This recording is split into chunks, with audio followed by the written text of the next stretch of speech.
Esto es Filosofía de Bolsillo, el podcast para aprender filosofía en cualquier lugar. Presentado por Diego Chivilotti.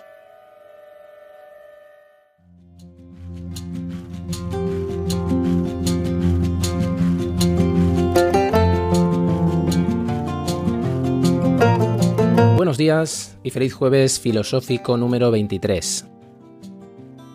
En uno de los mensajes que recibimos por email, me preguntaba hace poco un amigo de Filosofía de Bolsillo qué opinaba de las redes sociales e incluso si desde la filosofía existían aportaciones que piensen este fenómeno. Y por supuesto existen muchísimas en la actualidad. Una cuestión ahora muy presente porque al estar aislados, no sé si a vosotros os pasa, al menos a mí sí, el uso se ha intensificado. El problema no es tanto las redes como lo que ellas generan y lo que pueden desencadenar.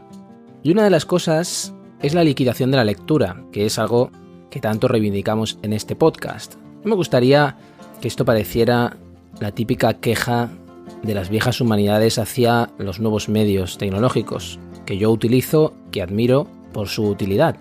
No me refiero a que mientras estamos en las redes no leemos, que sería una observación algo banal o superficial, sino a que determinados usos atrofian aún más nuestra capacidad de leer.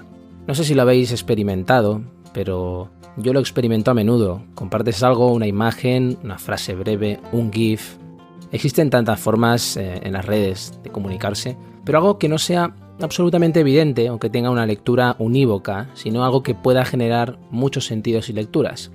Y tras compartir eso, lo que enseguida uno recibe son reacciones de incomodidad que te exigen deshacer esa pluralidad de lecturas. Me refiero a que te pueden decir, por ejemplo, ¿qué quieres decir con eso? ¿A qué te refieres? Es lo contrario de lo que decía Platón que le pasaba al texto escrito, cuando el autor desaparecía y ese texto dejaba de hablar cuando lo interpelábamos, el texto muerto. Es algo que si no escuchaste lo explicamos en el segundo episodio ya, y lo puedes leer en el diálogo Fedro. Pero nuestro contexto es lo contrario del pensamiento vivo que reivindicaba Platón en esos diálogos, y de ese pensamiento que existe en el diálogo, que consiste en ir pasándose ideas, que es lo que significa diálogos, el logos compartido que pasa de mano en mano. Lo que implica, en nuestro contexto, así lo entiendo, es la acotación absoluta y eterna del lenguaje. Eterna porque se puede interpelar a cualquier publicación, aunque se haya hecho hace años.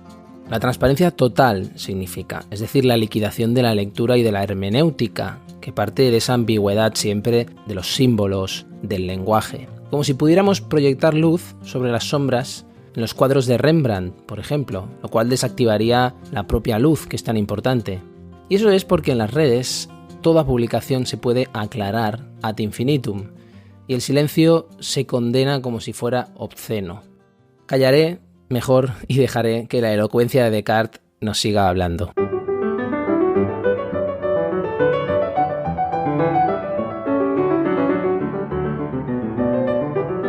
El episodio anterior tuvo otra aparición, la de Francis Bacon, para hacerlo dialogar con René Descartes. Otro de esos fantasmas que me gustan tanto hacer aparecer, que tanto necesitamos en la filosofía y en las humanidades. Y con fantasma no estoy insultando a Bacon ni hablando de seres envueltos en una sábana, sino de lo que quiere decir en griego y que viene de phainein, fenómeno, aquello que aparece, que después ya en latín, con la palabra imago, será aquello que aparece como reflejo. También las imágenes que vuelven, y son imágenes que vuelven arrastrando todo lo que ha ido sedimentando la historia posterior. Por lo tanto, que leamos a Descartes y a Bacon hoy, y a todos los anteriores, por supuesto, y más aún, significa dos cosas. Que leemos lo que nos ha quedado de sus obras y que al mismo tiempo que leemos a Descartes y a Bacon, leemos lo que se ha pensado de ellos en el siglo XVII, XVIII, XIX, XX. En fin, seguimos avanzando en la filosofía de Descartes, y en los últimos episodios lo hemos ido rodeando de compañías cuando precisamente él se alejaba de ellas y es el paradigma del filósofo que trabaja solo, sea eso más o menos legendario. Lo que hicimos es terminar leyendo la primera regla del método cartesiano, una regla que, si recuerdas, nos invitaba a dudar y a evitar la precipitación y la prevención. Pero ¿qué es eso de precipitación y prevención en la primera de las reglas del método? La precipitación y la prevención es muy fácil de entender hoy, ¿no? Es lo que hacemos constantemente en las redes sociales cuando no contrastamos absolutamente nada de lo que nos llega y emitimos una serie de juicios, a veces simplemente leyendo un titular, antes de tener datos, antes de tener razones, antes de tener un conocimiento y antes de tener una certeza, por supuesto. La prevención sería no ser capaces de plantearnos o replantearnos todo aquello que creíamos, todo aquello que sosteníamos sobre el mundo, no ser capaces de hacer una crítica de nuestras convicciones. Fíjate que la primera regla del método es dudar de todo lo que sea posible dudar. Pero no se trata, como muchas veces se dice, tergiversando o comprendiendo mal la aportación de Descartes, no se trata de dudar por dudar, sino de tener razones para dudar. Y se trata de una duda estratégica. Es una duda que intenta superar el escepticismo. Es una duda que no es cínica. Es una duda que no es la de Montaigne, podríamos decir. La duda en Descartes lo que permite es deshacernos de los prejuicios y de esa afección a los sentidos. En el episodio anterior terminamos explicando que todo eso lo aplicará a las meditaciones, que comienzan con una gran duda. Pero ¿cuál es esa duda? ¿Cómo la formula? Con esa incógnita dejamos el episodio 22 y hoy lo vamos a retomar. Después de la dedicatoria a los decanos y doctores de la Facultad de Teología de París, no fuera que se enfadaran, y tras el prólogo y el resumen de las meditaciones, la primera meditación sobre las cosas que pueden ponerse en duda comienza de esta forma.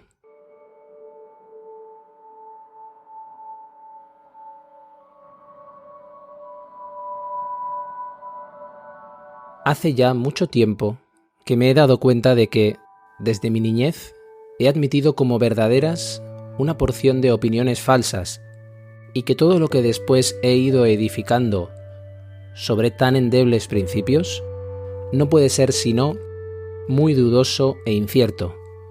Desde entonces he juzgado que era preciso seriamente acometer, una vez en mi vida, la empresa de deshacerme de todas las opiniones a que había dado crédito y empezar de nuevo desde los fundamentos si quería establecer algo firme y constante en las ciencias. Estamos de nuevo en el registro de la confesión, y eso porque ya en la cuarta parte del discurso del método, obra anterior, que ya le había dado algunos problemas y que con las meditaciones precisamente quería resolverlos, quería aclarar sus afirmaciones, en ese discurso del método expone toda una serie de razones para dudar. La poca fiabilidad de los sentidos, que muchas veces nos engañan o nos hacen ver cosas y percibir cosas que no son de esa forma. También la posibilidad de que esté soñando, de que lo que yo perciba sea un sueño, de la incapacidad, en resumen, de distinguir el sueño de la vigilia. Y también la posibilidad de equivocarse en razonamientos sencillos, cosa que hace que tengamos que estar alerta debido a esa fragilidad al mismo tiempo de la razón humana. Y a esas tres grandes razones, en las meditaciones va a añadir una cuarta razón muy célebre y un poco extraña cuando uno la conoce por primera vez. No es otra que la hipótesis de un genio maligno que nos engaña sistemáticamente. Esto parece ciencia ficción, parece la introducción de una figura casi literaria, pero tiene razones filosóficas, históricas incluso, para introducirla. ¿Cómo la introduce? Lo hace de esta manera.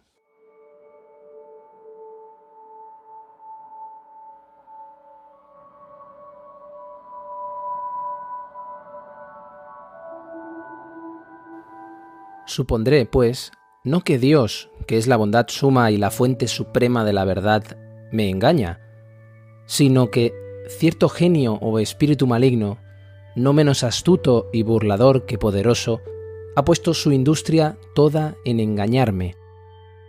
Pensaré que el cielo, el aire, la tierra, los colores, las figuras, los sonidos y todas las demás cosas exteriores no son sino ilusiones y sueños de que hace uso, como cebos, para captar mi credulidad. Me consideraré a mí mismo como sin manos, sin ojos, sin carne, sin sangre. Creeré que sin tener sentidos, doy falsamente crédito a todas esas cosas. Permaneceré obstinadamente adicto a ese pensamiento, y si por tales medios no llego a poder conocer una verdad, por lo menos en mi mano está el suspender mi juicio. Por lo cual, con gran cuidado procuraré no dar crédito a ninguna falsedad, y prepararé mi ingenio tan bien contra las astucias de ese gran burlador, que por muy poderoso y astuto que sea, nunca podrá imponerme nada. Si te has fijado, ya en la primera frase hay un problema teológico. Recuerda que las meditaciones metafísicas están dedicadas a los señores de la Sagrada Facultad de Teología de la Universidad de París. Descartes se atreve a introducir esa gran duda y la razón, el buen sentido, la luz natural de la razón como única fuente de conocimiento. Pero al mismo tiempo, si yo me equivoco, la causa de ese error nunca puede ser Dios, que de hecho debe ser lo contrario, debe ser ya no la causa, sino el que garantiza el acierto y no el que provoca el error. Esta cuestión del error está muy presente en el pensamiento de Descartes. Incluso Ortega y Gasset hablaba de una neurosis de Descartes, de que Descartes tenía horror al error. Y ese horror al error está personificado en ese genio maligno, en ese genio que nos engaña. Es muy importante entender que esto es una hipótesis teórica, podríamos decir incluso un experimento mental, y que esta hipótesis que Descartes utiliza para aumentar aún más la posibilidad de la duda es una figura relacionada con Dios, pero es una figura antitética. La relación con Dios es de antítesis, en el sentido de que pensar en un Dios que me engaña es un oxímoron, un imposible lógico. Dios es el bien y esta figura es complementaria y es el mal, en la que me conduce al error. Todo esto para decir que para avanzar en la conquista de un sistema, de un gran edificio teórico que Descartes se propone, como veíamos en los primeros episodios dedicados a su obra, necesita demostrar la existencia de un Dios como un ser perfecto que por lo tanto no nos puede engañar. Lo que es lo mismo, hemos sacado a Dios por la puerta y nos ha entrado por la ventana. Este es el racionalismo de Descartes y que nos conduce a volver hacia atrás para poder avanzar.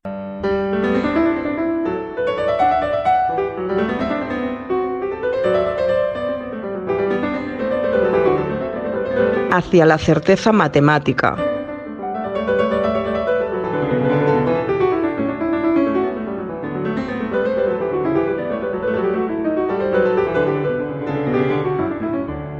Desde nuestra perspectiva, podemos preguntarnos, pero vamos a ver, este señor no era racionalista, no era el gran revolucionario de la filosofía moderna. ¿Qué hace hablando de Dios tan pronto?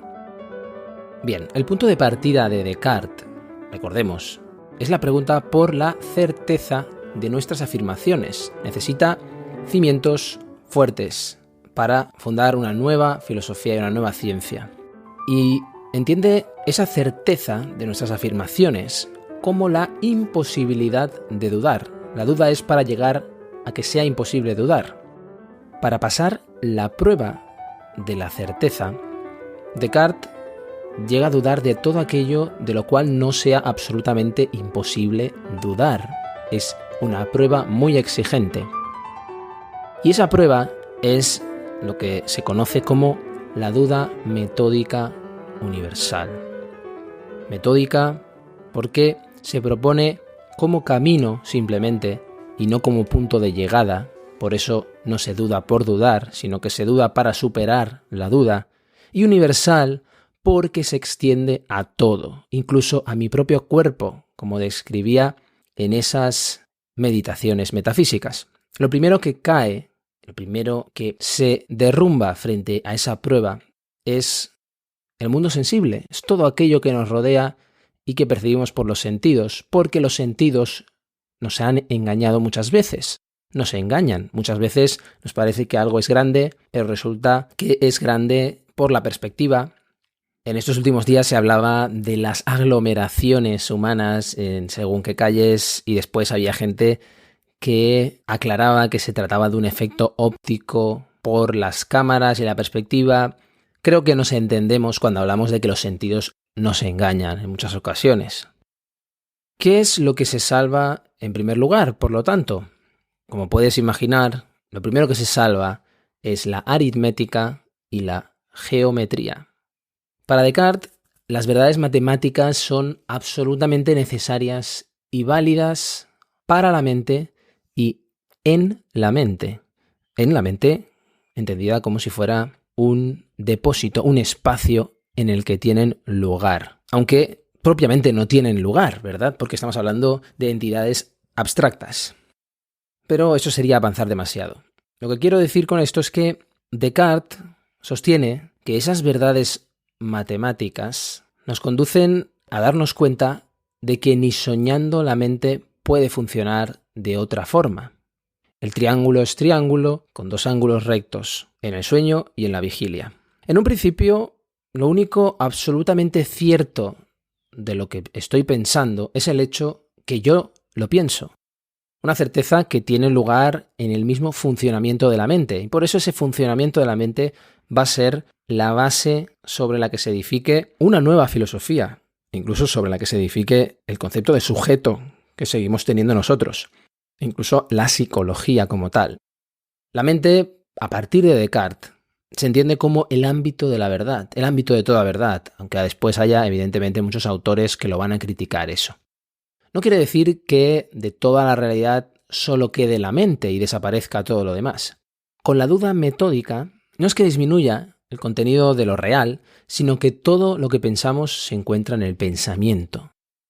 Otra vez estamos haciendo referencia a un lugar que no ocupa un espacio, pero que es un lugar, es el ámbito del pensamiento. Y en la medida que se encuentra en el pensamiento, es capaz de resistir a la duda, cosa que no es tan fácil si se encontrara fuera de él, si se encontrara en el mundo sensible. Por lo tanto, la duda metódica de Descartes no cambia el ámbito del contenido de lo que es, sino el sentido en el que es, el sentido en el que lo observamos.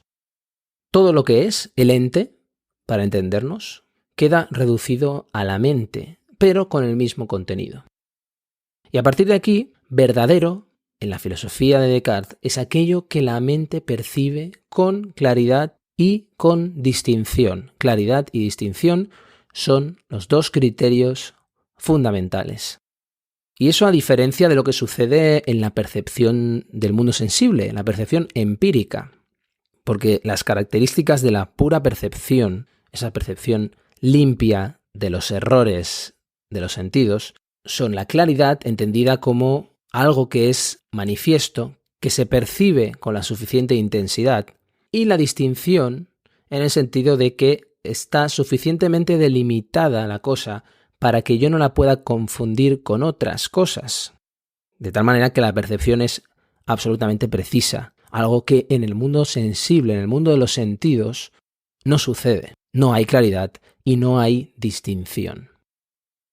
Por eso, después de haber explicado esto, espero que tengamos más claro que la duda en Descartes es duda de la adecuación de las representaciones a una realidad extramental.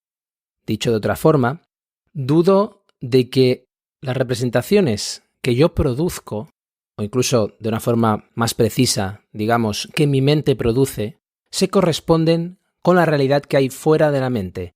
Hay una correspondencia, una adecuación entre la realidad física sensible y la realidad mental.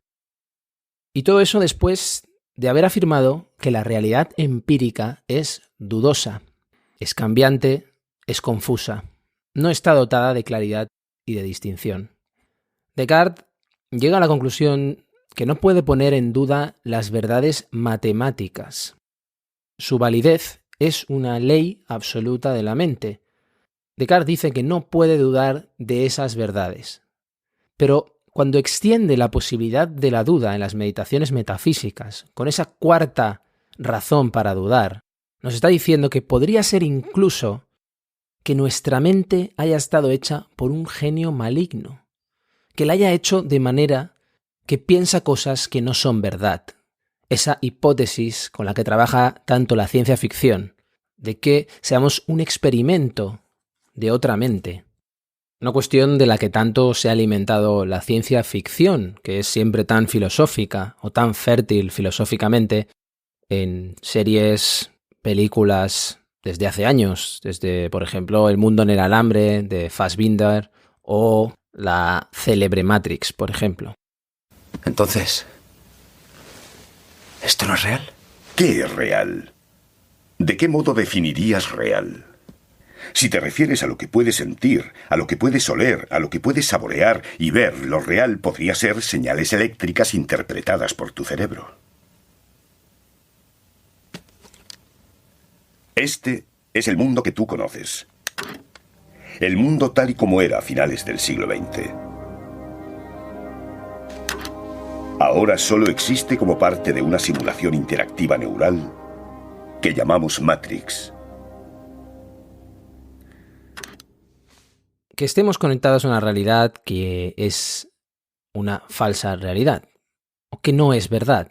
Incluso después de extender esta hipótesis del genio maligno de Descartes, sin utilizar el argumento que utiliza la ciencia ficción en el siglo XX, pero utilizando ese genio maligno que viene a ser un equivalente, hay una cosa que resiste, solo una cosa. De acuerdo, imaginemos que existe incluso este genio maligno, imaginemos que tenemos esta cuarta razón para seguir dudando. Estamos rodeados de la duda, estamos acorralados por la duda. De acuerdo, puede ser falso todo lo que pienso, absolutamente todo. Pero hay una cosa que es indudable, y es el hecho de que yo lo pienso, porque dudar es una forma de pensar, es la forma más aguda de pensar. Si al pensar lo que pienso me equivoco, es que pienso aquello que pienso. Es decir, ego cogito, ego sum. Yo pienso quiere decir que yo soy, que existo. Quiere decir yo pienso y por eso, en ese sentido, en la medida en que pienso, soy.